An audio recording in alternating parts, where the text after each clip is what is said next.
Hello everyone, we're back again at the Quest X Quest run. Start off with seeing what the gacha has to offer. Oh, okay, so I have accumulated 300 coins right on the dot. So for the gacha, there is the usual 3-star confirmed ticket. Then the special thing about this time is there are CP enhancing items, and there's a lack of tomes apparently. Then the rest is okay. There's no lack of tomes, just that they have sorted it in terms of size, you can call it.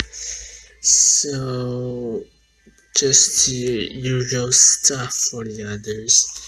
So I'm just gonna draw that.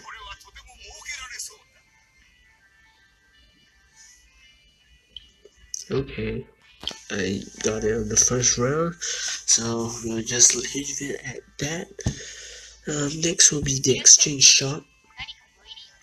The event this time around features DanMachi, who is an assist, which grants the equipped character a 60% boost in status abnormality resistance. A first of its kind, and hopefully they do bring to the game a character which is a 4-star assist that is able to boost the whole team's abnormal resistance perhaps by 20 or 30% should be good. Next is the heroic orb, then 2-star tickets, rabbit quest unlocking orb, gold quest unlocking orb, and founder quest unlocking orb, and the rest is pretty much exchanging the item for gold. So yeah, with that covered, pretty much we're gonna just start with the run itself. Pretty much I'm just using a training team. It's sort of strong, but there is very little sort of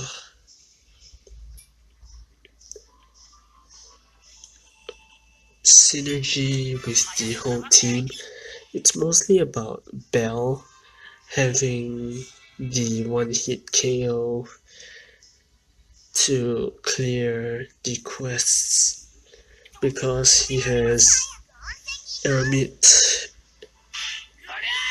equipped and is able to deal a lot of damage. So he'll be the main attacker pretty much.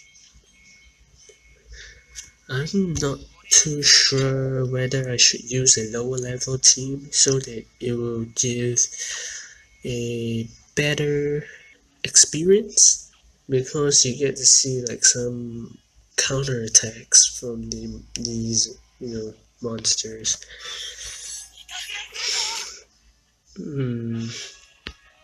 I might just be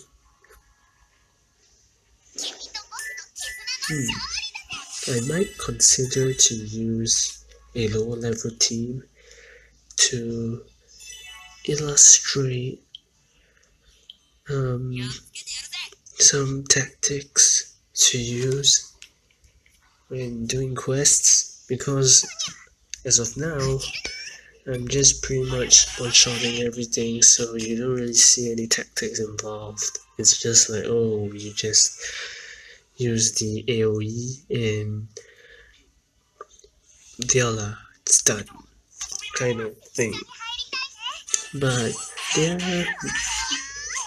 are tactics you can use when you are a lower level team battling a higher level quests or higher difficulty quests,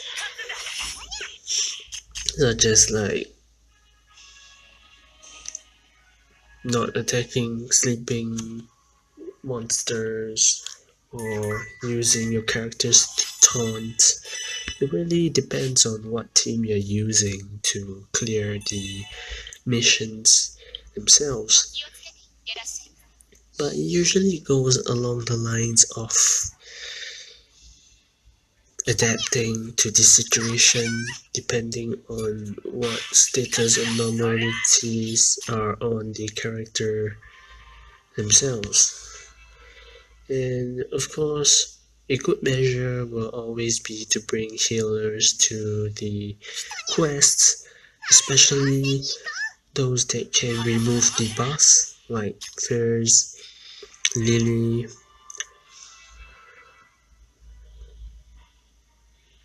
pretty much, to remove disadvantages status effects like sleep, taunt, charm if the event has any, and especially seal.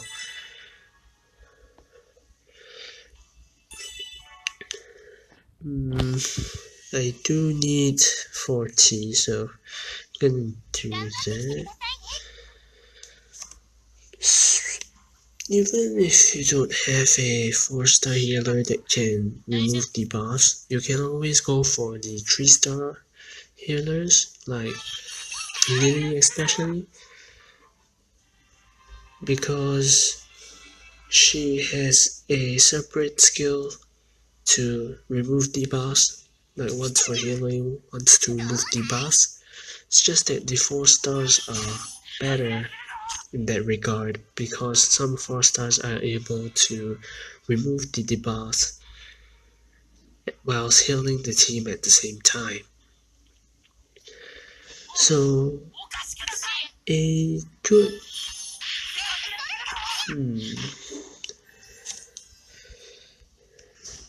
a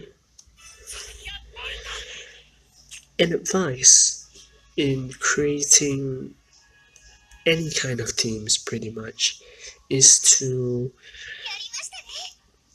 open your mind, think out of the box, and look at what characters you truly have before jumping in to create your team, because there will always be characters that will surprise you in team creation where they are like the hidden gems of the game and not in plain sight. So if you only stick to like, I want to create a 4-star team only, I don't want to use 3 stars, or this 4-star is useless because he's balanced, he's not like a magic attacker or anything, then you won't be able to discover these hidden gems within the game, which will definitely help you in your team creation. And the other advice would be an understanding of as many characters as possible in the game and checking out their skills before deciding whether this team actually fits your team or not. Do note that there is no character that is useless in the game at all, because every character has a role to play within game, especially as stand-ins, but even those stand-ins have unique quirks about themselves that is different from the inverted comma better version of the character themselves. So in a sense, this game is pretty fair since it gives equal chances to all characters But, well, the only sad thing is this rule only applies to 3 stars and 4 stars. Because from 2 stars to 3 stars, pretty much they're like 3 stars are the better versions of 2 stars, unfortunately. But there is an exception of a 2 star being used, which is Oka, being used in Record Breaker, possibly because he could help the team to tank single target attacks. So everybody, not really everybody, but some people used 2 star Oka. So to a little extent it applies to 2 stars, but for the most part the rule of the game having a place, like every character having a place in this game, applies mostly to 3 star and 4 star characters. But hey, that's like way better than some games where they blatantly create new characters that are better than like the lower rarity versions.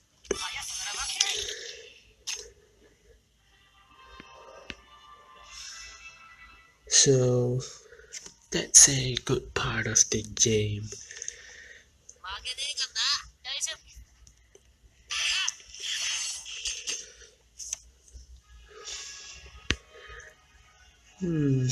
I'll be back running with a lower level team, at least for normal and hard mode.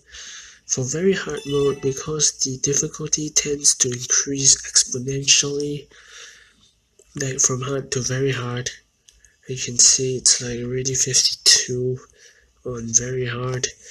So I might use a better team to clear very hard, because it does get up to 70 if I'm not wrong.